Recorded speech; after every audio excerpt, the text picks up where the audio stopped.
Writer बाप होता है। इंडस्ट्री को ये बहुत बाद में समझ में आया, हजारों गाने, हजारों मूवीज लिखने के बाद क्यों ये बात सामने है कि राइटर बाप होता है।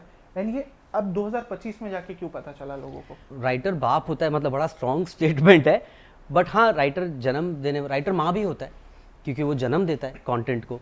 हमारे राइटर्स एसोसिएशन में एक पोस्टर हुआ करता था जिस पे लिखा होता था कि आई डोंट नो शायद अभी है कि नहीं, but it was saying that every blockbuster film was just a blank page eight one point of time. तो एक ब्लैंक पेज से जो ब्लॉकबस्टर फिल्म बनती है वो तो राइटर का ही काम है, पहले तो वही शुरू करता है। और राइटर माँ है या बाप है या राइटर इंपॉर्टेंट है, चलिए उतना तो मान लेते हैं। ये आज समझ में आ रहा है वो तो है ही, लेकिन पहले भी था। एक ज़माना था जब राइटर को इज्जत इस देश में मिलती थी, दी जाती थी।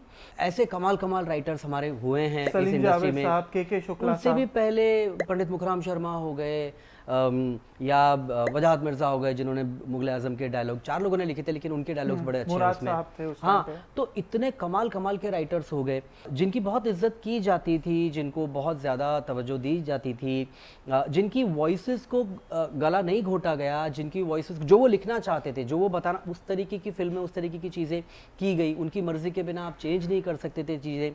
ये सब होता था पहले।